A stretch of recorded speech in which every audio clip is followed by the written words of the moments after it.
मेरे प्रिय विद्यार्थियों, आज हम आरोह पुस्तक में जानेंगे कुंवर नारायण जी द्वारा रचित कविताएं कविता के बहाने और बात सीधी थी पर। ये दोनों ही कविताएं उनकी प्रसिद्ध कविताएं हैं। आइए आज इनके बारे में जानते हैं। इससे पहले हम जानेंगे कुंवर नारायण जी का जीवन परिचय। कवि कुंवर नारायण जी का जन्म उत्तर प्रदेश में 19 सितंबर 1927 को हुआ था। कवि कुंवर नारायण इंटर की परीक्षा पास करने के उपरांत विज्ञान के विषय को लेकर आगे बढ़े।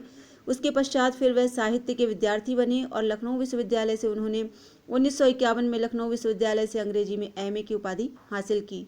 एमए की उपाधि हासिल करने के बाद कवि कुंवर नारायण ने ठीक 5 वर्ष बाद 1956 में अपना प्रथम काव्य चक्रव्यूह की रचना की। उस वक्त कवि की उम्र मात्र 21 वर्ष थी। हिंदी साहित्य जगत में कवि कुंवर नारायण जी का बहुत ही बड़ा एवं महत्वपूर्ण योगदान है। कविताओं के अतिरिक्त कवि कुंवर नारायण सिंह चिंतन परक लेख, कहानियां और सिनेमा तथा अन्य कलाओं पर भी अपने अनुसार समीक्षा लिखा करते थे। वर्ष 1909 में उन्हें पद्म भूषण सम्मान से भी सम्मानित किया गया। आइए जानते हैं अब कविता के बहाने कविता का सारांश। कविता के बहाने कविता के रचयिता कवि कुंवर नारायण जी हैं। इस कविता को इन दिनों नामक काव्य संग्रह से लिया गया है। कविता के बहाने कविता में एक यात्रा की शुरुआत होती है जो चिड़िया से लेकर फूल तक जाती है और फूल से लेकर बच्चों तक यह यात्रा भ्रमण करती है। इस कविता में कुल 3 छंद हैं। कवि ने प्रस्तुत कविता में चिड़िया, फूल एवं बच्चों से कविता की तुलना करते हुए ये बताने का प्रयास किया है कि हीरों की तरह कविता में भी फर्क होता है। फूल की तरह ये भी खिलते हैं, बच्चों की तरह ये भी बिना किसी भेदभाव के ही निर्मित होते हैं, लेकिन फिर भी कविता और प्रकृति में थोड़ा सा अंतर है। चिड़िया, फूल सब सीमित होते हैं, लेकिन कविता कभी भी सीमित नहीं होती है। कविता के बहाने कविता कविता एक उड़ान है। चिड़िया के बहाने कविता की उड़ान भला चिड़िया क्या जाने, बाहर भीतर इस घर उस घर, कविता के पंख लया उड़ने के माने, चिड़िया क्या जाने।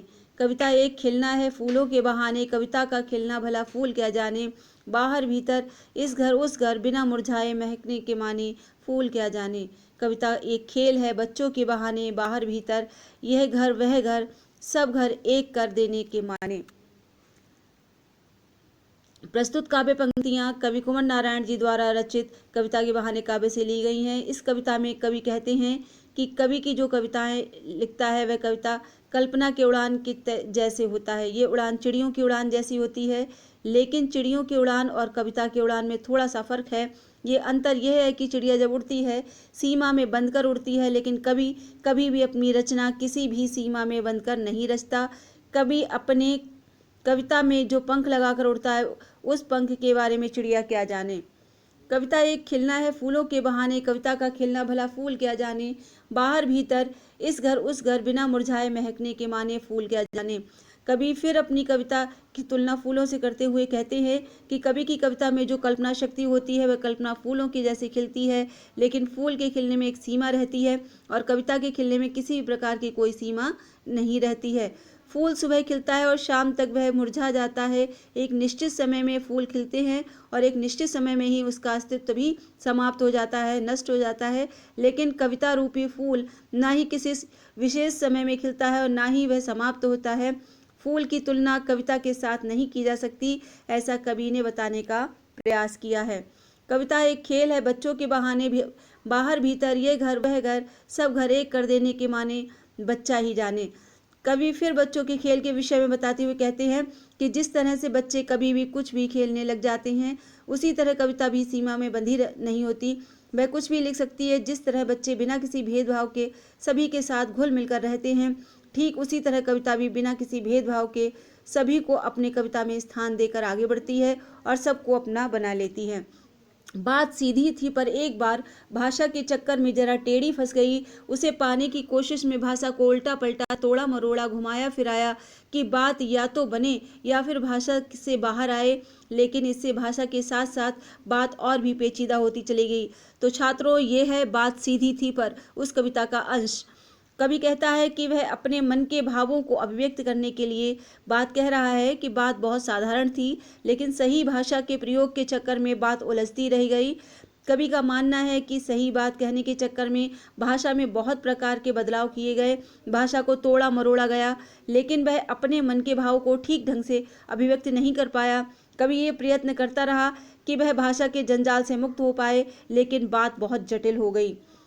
कवि कहता है कि वह अपने मन के भावों को व्यक्त करने के लिए बात कह रहा था। बात बहुत साधारण थी, लेकिन सही बात के प्रयोग के चक्कर में बात क्या थी, उलझती चली गई और भाषा के चक्कर में बहुत से प्रकार के बदलाव हो गए। भाषा को तोड़ा मरोड़ा गया, लेकिन वह अपने मन के भावों को ठीक ढंग से अभिव्यक्त नहीं कर पाया। कवि ये प्रयत्न करता रहा कि वह भाषा के जंजाल से मुक्त हो पाए, लेकिन बात बहुत जटिल हो गई। सारी मुश्किल को धैर्य से समझे बिना मैं पेज को खोलने के बजाय उसे बेतरह कसता चला जा रहा था, क्योंकि इस करतब पर मुझे साफ सुनाई दे रही थी तमाशबीनों की शाबाशी और वाहवाह। सारी मुश्किल को धैर्य से समझे बिना मैं पेज को खोलने के बजाय उसे बेतरह कसता चला जा रहा था, क्योंकि इस करतब पर मुझे साफ सुनाई दे रही थी तमाशबीनों की शाबाशी और वाहवाह। कवि कहता है कि वह मन के भावों को अभिव्यक्त करने के चक्कर में बात को पेज को कसता ही चला गया। इससे पेज खुलने के बजाय उसकी चूड़ी कसती चली गई। इससे कवि की भाषा कठिन और पेचीदा हो गई, जबकि शब्दों के आडंबरपूर्ण प्रयोग से दर्शक उसे शाबाशी दे रहे थे। अतः उचित भाषा के अभाव में सहजता और सरलता उलझी सी रह गई। आखिरकार वही हुआ जिसका मुझे डर था। जोर जबरदस्ती से बात की चूड़ी मर गई और वह भाषा में बेकार घूमने लगी। हार कर मैंने उसे कील की तरह उसी जगह ठोक दिया। ऊपर से ठीक ठाक, पर अंदर से ना तो उसमें कसाव था न ताकत। बात ने, जो एक शरारती बच्चे की तरह मुझसे खेल रही थी, मुझे पसीना पोंछती देखकर पूछा, क्या तुमने भाषा को सहूलियत से बरतना कभी नहीं सीखा? कवि कहता है कि अपनी अभिव्यक्ति को पैना करने के चक्कर में आप उसकी भाषा ध्रुव हो गई। अतः शाब्दिक चमत्कार के चक्कर में जोर जबरदस्ती से बात की चूड़ी भर गई और उसकी सहजता समाप्त हो गई। अतः अंत में हार कर कवि ने अपनी उलझी हुई बात को जहाँ पर वह थी नहीं छोड़ दिया, लेकिन शब्दों में कसाव नहीं था, भावों में गहराई और दृढ़ता समाप्त हो गई। तभी एक चमत्कार हुआ कि बात को एक शरारती बच्चे की तरह जो खेल रहा था, परेशान हो चुके कवि ने चेताया कि भाषा का उचित प्रयोग करना सीखो। अच्छी भाषा में दबाव या मेहनत की ज़रूरत नहीं होती, वह सहूलियत के साथ हो जाती है। तो छात्रों, आज हमने दोनों कविताओं के भावार्थ, सारांश और सभी को जाना और कुंवर नारायण जी का जीवन परिचय जाना। आप खुश रहें, प्रसन्न रहें और हंसते मुस्कुराते रहें। आज की कक्षा के लिए बस इतना ही। अगली कक्षा में फिर मिलेंगे। धन्यवाद।